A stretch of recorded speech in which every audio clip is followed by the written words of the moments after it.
Hoje nós vamos falar sobre a fratura proximal do húmero.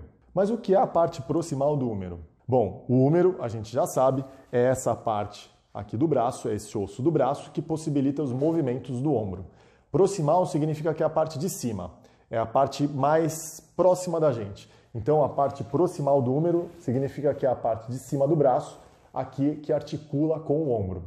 A parte proximal do húmero fraturada impossibilita ou dificulta os movimentos do ombro. Como que acontece a fratura proximal do húmero? Nas pessoas jovens, quando acontece essa fratura, é devido a traumas de alta energia. O que é isso? Geralmente é um trauma automobilístico, um acidente de moto ou uma queda num jogo de futebol, porque a pessoa tem uma boa qualidade óssea e para acontecer essa fratura existe necessidade de uma grande quantidade de energia. Já em outro grupo de pessoas, nas pessoas com mais idade, nas pessoas idosas, que têm osteoporose, osteopenia, ou seja, fragilidade do osso, isso pode acontecer com traumas de baixa energia.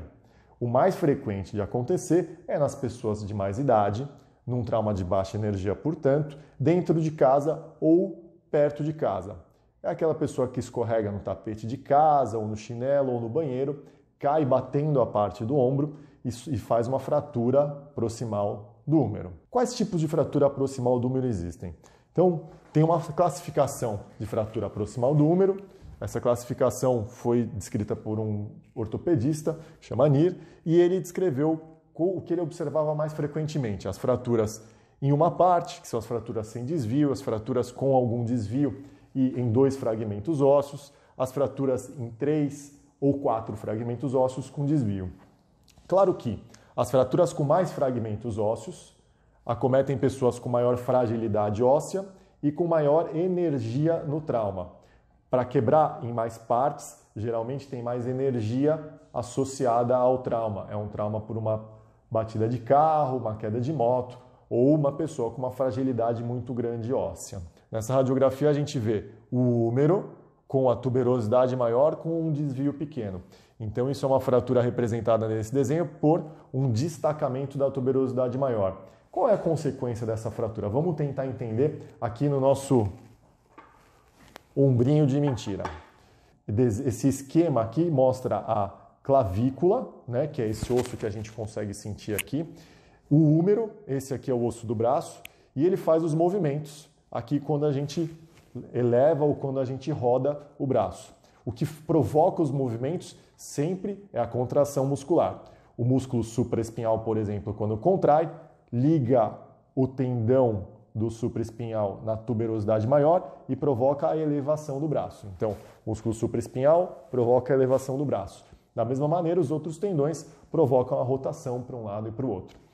A tuberosidade maior, então, que é essa região que eu estou mostrando aqui, bem na lateral do ombro, ela serve para a inserção do tendão supraespinhal.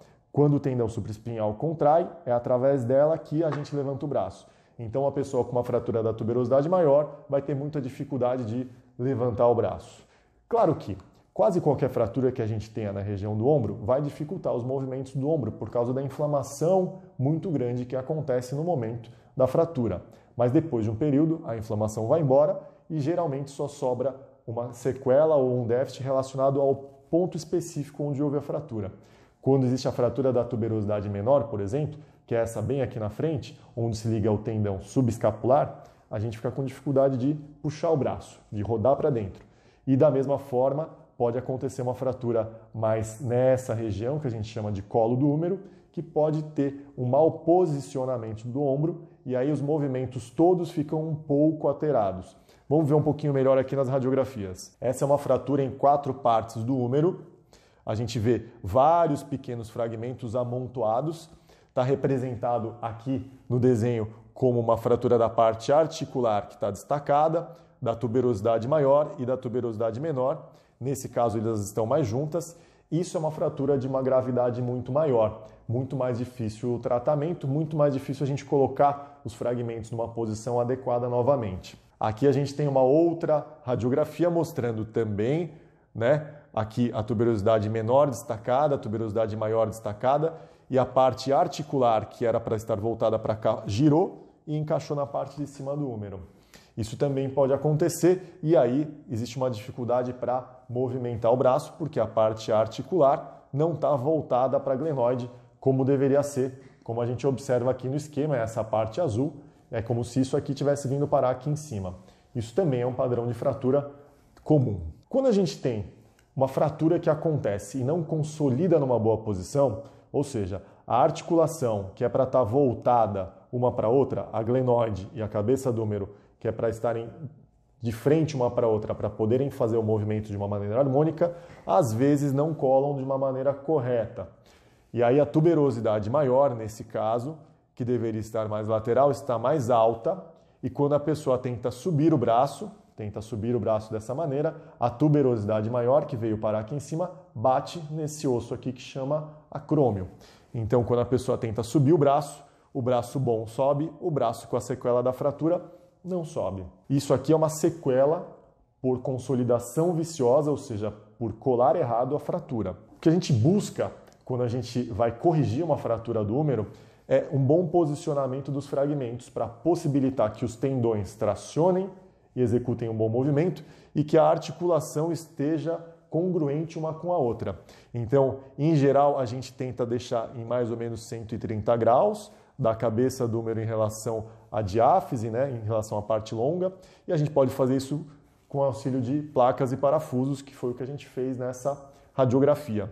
Já em outras vezes, que os fragmentos são muito pequenos, ou a qualidade óssea, né, a força do osso do paciente está muito ruim, está muito debilitada, às vezes a gente não consegue fazer esse tipo de cirurgia. Não é possível, porque os fragmentos não ficam presos pelo parafuso. E aí a gente opta por outros tipos de tratamento. Um dos tipos de tratamento possível é a prótese reversa, e nesse caso a gente muda toda a biomecânica do ombro, para o paciente ser capaz de ter os movimentos, mesmo sem a tração dos tendões. Então esse tipo de tratamento a gente também faz quando a pessoa, geralmente com mais idade, não tem qualidade dos tendões. Os tendões já estão degenerados por causa da idade ou por causa do trauma e não vão ser capazes de fazer o movimento, mesmo que a gente monte o osso de uma maneira correta. Aí a gente opta por um outro tipo de tratamento. Existem ainda outras possibilidades de tratamento, mas aqui a gente falou das possibilidades mais frequentes e dos tipos mais frequentes de fratura do húmero. Espero encontrar você em breve num próximo vídeo. Um abraço!